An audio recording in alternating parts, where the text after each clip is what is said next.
following video is brought to you in part by Ridiculous Top Tens. Do you like funny things? Do you like supporting brand new YouTube channels? Do you have 90 seconds to spare? If you answered yes to any of these questions, visit youtube.com/@ridiculous top tens.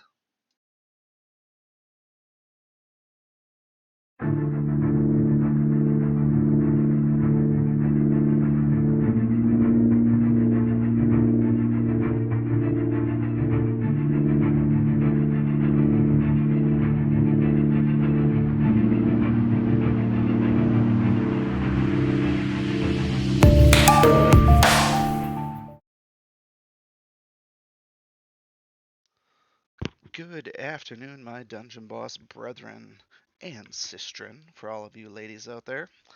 We are here with another Fad Friday. It is one of the happiest moments of my Dungeon Boss respawned life, if you will, and that is the introduction of my homegirl Lily, as Nicki Minaj once put it. Not that I'm a Nicki Minaj fan, but I do like Lily. She was my all-time favorite in the original Dungeon Boss. If you troll through my channels, you may just find yourself a video of her soloing King Kong in boss mode, which was pretty darn epic. Now, is she that good in the new game? I don't know yet. Truthfully, I've not used her outside of the dungeon yet, partially because I've been saving her for this very unboxing. Um, so this will be a little bit different of a Fad Friday, a little bit more in tune with what I want to do with these videos in the first place, is to roll out and feature the new heroes, which we will be doing over the next 4 weeks. Um, but start off, it is Lily. We're going to go through each of her actual ascensions to get to the full ascension, so you can see where you're at and what you're missing out on at each particular level, and you can ultimately determine how you're going to implement her.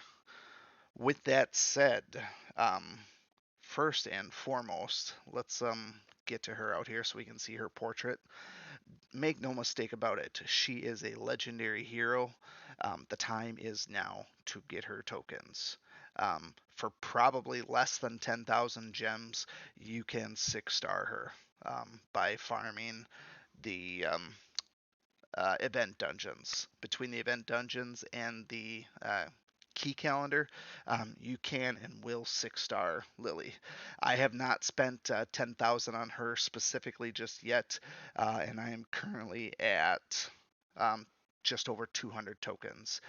That is with running the dungeons. That is with 4 days of key events. So that's like 40 tokens right there. I'm not gonna spam too many more of her dungeon, I don't think, just because I feel like I'm gonna natively hit that 250.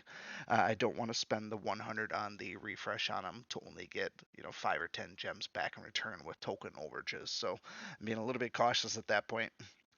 Um, but you can and should 6-star her just by virtue of her being legendary.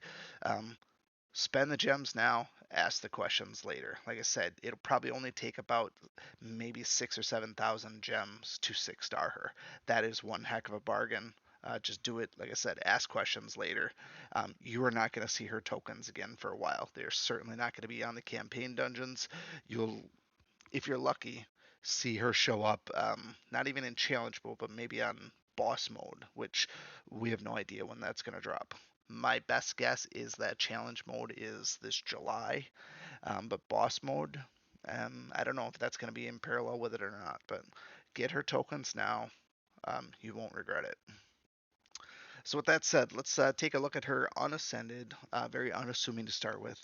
On her main character page, her character model, nothing, I mean, it's your typical unascended, very, very, very weak sauce, if you will.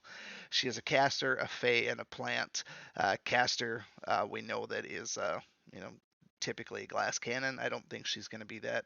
Fae, I do not think has any innate pieces to it. And then plant does have its own mechanics. That is the primary character trait that she has. So let's start out with her stat sheet here and look at these basic traits. We're not going to focus in on her normal stats, her attack, defense, skill, and health. I don't have the ability to spend a lot of XP on her. I'm not going to do that yet until this event shakes out for the most part. Truthfully, I'm not concerned about what her attack is or what her defense is or even what her max health is. I'm curious about what she has in the chamber as far as her abilities and her traits, and that's what you should be concerned about as well. So straight out of the box, she has the Verdant Growth, starts with 1 stack of growth, increases max health and attack by 2% per stack, and gains 1 at the end of each round. So stacks reset each encounter, can't be copied or stolen. So we get a maximum of 8 stacks. 8 stacks times 2% is 16% extra health and 16% extra attack. You bring her into a PvE boss dungeon, she is gonna be killer. She's just gonna get stronger and stronger and stronger, and you get one of those every single round. So in PvP, it'd be nice to have her on PvP defense. Probably, I haven't looked at her strengths and weaknesses on that front yet in terms of if she's going to survive enough turns for this to really ramp up. I mean, it takes 8 turns in order to do that, unless one of the other traits will ultimately expedite that process. Second one is Nature's Might, immune to poison, like that, but not a very big deal. 10% damage extra and less with the water. Basically, that's your standard water piece here. But the water is part of her natural elemental affinity. So it's just a little bit on top of that, just a little extra bonus. Characters' attack and defense are increased by 5% for each other nature ally. If we look at her attack, she is her own ally as well. At least I believe she is. This is Nature's Might. Nature's Might says 0. Nature's Might says 0. Okay, so this is a rare instance, and I don't know if that's been changed across the board.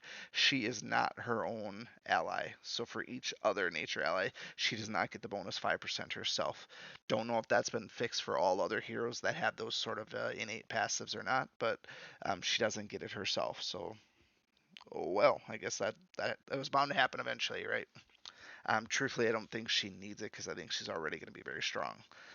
As far as who you're going to pair her with nature wise, at first glance, probably Nub Nub for sure. Just getting constant heals on her is going to be fabulous. Whether or not you're going to bring someone like Mariko, maybe. He's not that great, if you ask me. From what I gather, he was nerfed pretty hard. Um, her next innate trait is the Dryad Drive.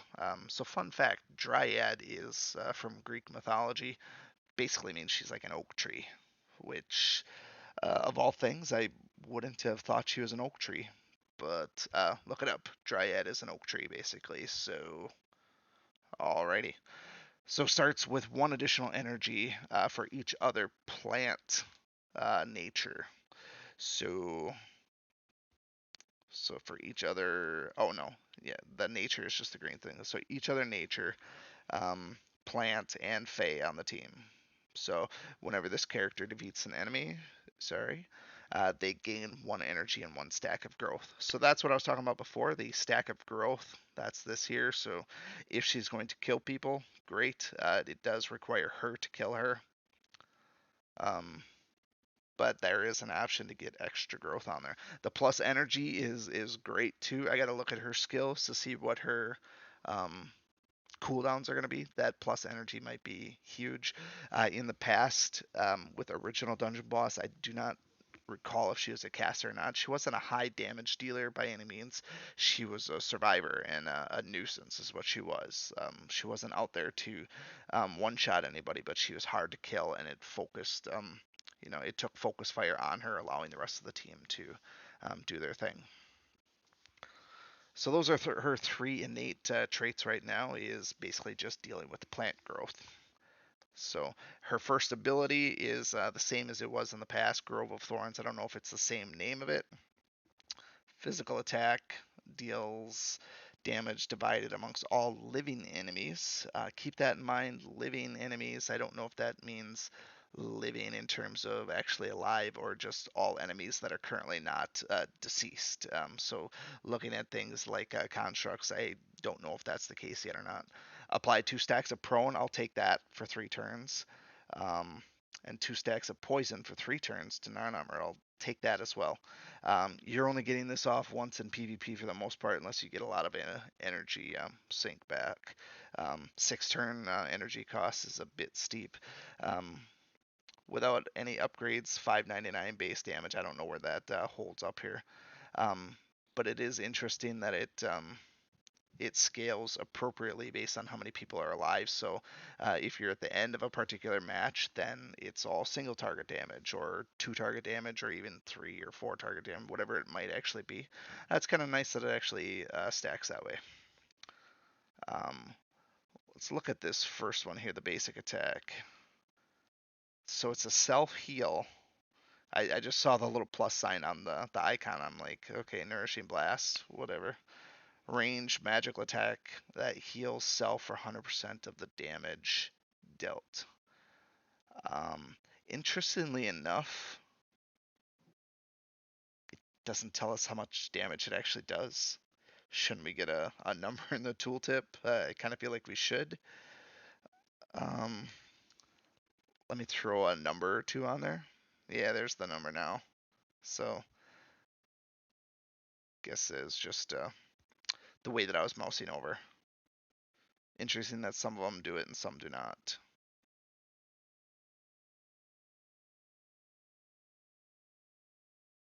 So overall, that attack is going to be minimal. I mean, it's a free self heal, great for running dungeons. But yeah, at the end of the day, you're not going to get a full heal off on a single basic attack. I mean, that would be already make her more overpowered than she probably already is.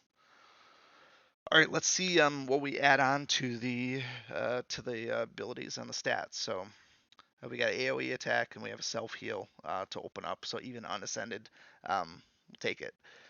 Um, as far as the AoE goes, let me just go back to this one. This was 599 at tier 1.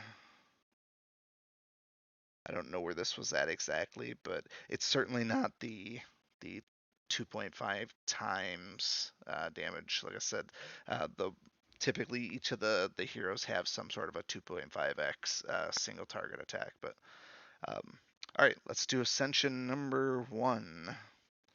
Character art gets modestly better. Her flower flowers just a little bit.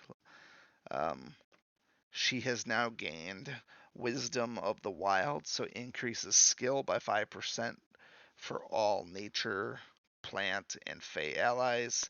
Buffs applied to nature, plant, and fey last an extra round. I do like buffs that last longer. This one does not say the word other, so I'm expecting this one is going to be um, her own ally. Um, Note to the devs, our tooltip is corrupted here. We get a mystery plus 5%, but it does not say that it was from Wisdom of the Wilds. Not that I'm big into submitting defect bugs and stuff, but if anybody's on the Discord and wants to submit this, make note the tooltip is missing for this ability. All right, the ability that we got, Pollen Cloud, I do believe that was from original Dungeon Boss as well. Range magical attack on all enemies, so all enemies for 242, not divided up. Puts poison on there, applies stun for 2 turns um, for people who are already poisoned or prone. For PvP defense, that's going to be great because the first ability does both poison and prone. So back-to-back turns, you're going to come out and do some stunning then. So that's if you're going to put her on PvP defense, get ready to see some cool stuff happen there. The overall damage that's going to get cranked out is likely going to be incredibly lackluster. But you are not doing this for the damage. Probably you're doing this for the stun in most cases. Poison, yeah, I'm on the fence about whether poison is actually worth anything or not. It's a way to slowly bleed them out, but you're not getting tons of damage from poison. So interesting mechanic in terms of PvP offense. Um, 6 turn energy cooldown. Like I said, you may not get this off if you're using her as a PvP attacker. Um, PvE, sure you'll get this whenever, but so many of the PvE bosses and such are going to be immune to stun anyways. It's going to be sort of just out there. So this one's going to skew a little bit more towards PvP defense versus offense. Um, okay, her second ascension looks like it's supposed to add 2 things. And her character art, just a couple more blossoms and a couple more twigs, and a little bit more development in the dress category, if you will. I don't remember if she had the gem on her forehead, but that's a nice little touch there. Um, she doesn't exactly look like her portrait here, but who's really counting there? And truth be told, I'm likely going to buy her skin anyways, so none of that ultimately matters in the first place. The extra stat. So we only got one extra trait. One extra trait is going to be Oaken Defense. Remember a few minutes ago I did say that she is an oak tree, so it kind of confirms there. Starts the dungeon in oak form. So now we're looking at something like Selwyn or Agnon, for example. Starting out with seriously strong defense, can't get hit basically. So receives 75% less damage. It's not 95, but 75% less damage is pretty awesome. She won't be able to dodge it. She's going to take it. She can't be charmed. Have debuffs applied. Some really great stuff there. Can't be stolen, copied, or purged. Again, that's what I was talking about in chat earlier today.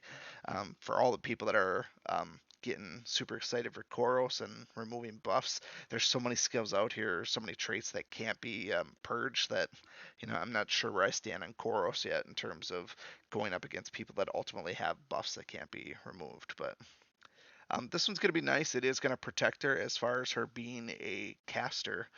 If she is a caster and she's going to be a glass cannon, this will help you get her attacks off.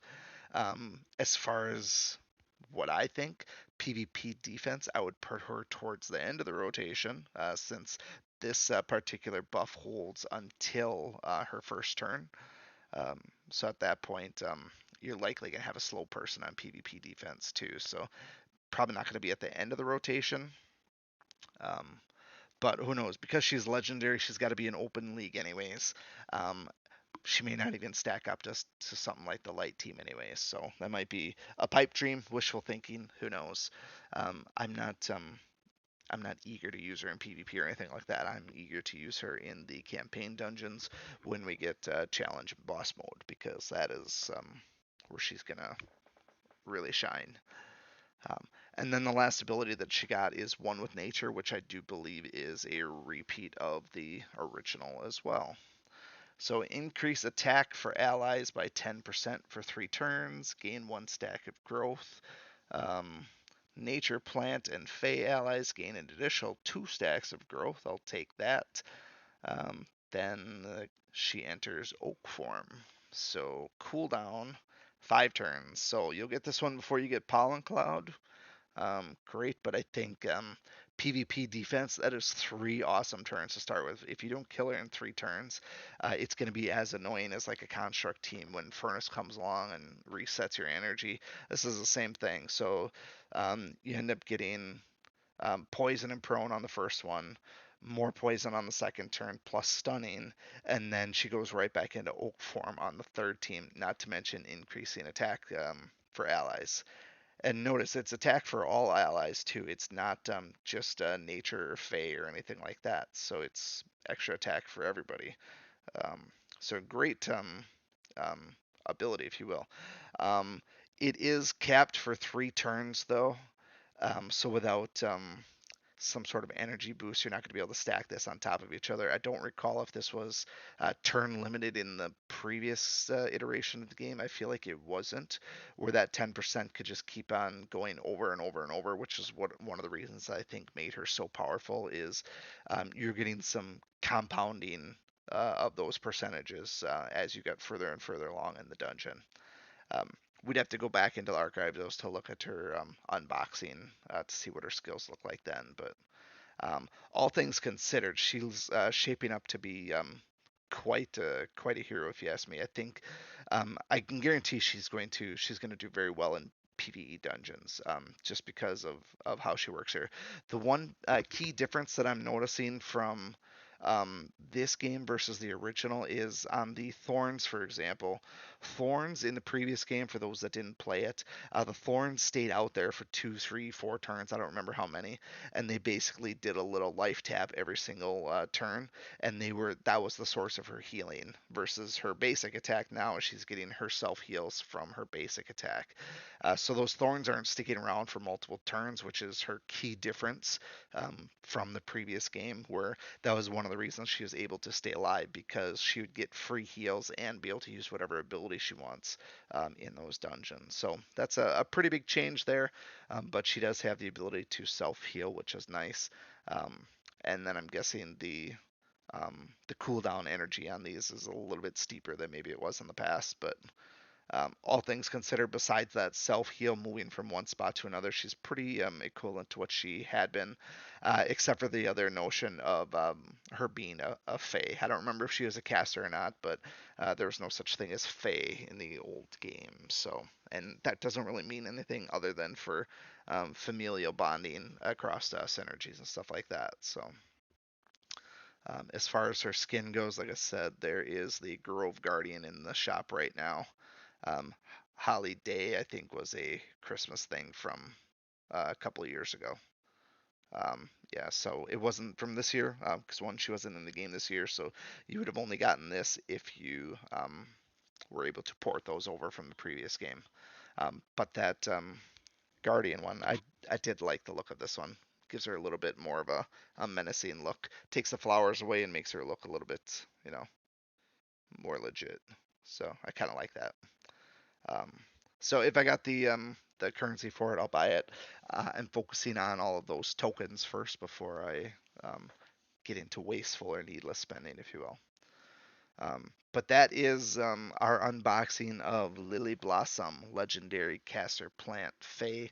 Like I said, I cannot stress this enough. Get her tokens now, 6-star her, and then by the time you see her again anywhere else, you have recouped your 6 or 7 thousand gems. I just I know it. So unless you spend your gems like nobody's business now, I mean 6 or 7 thousand should not be a problem. So I know I have a lot of gems. I haven't spent anything in any real capacity since I started the game in whatever, like December.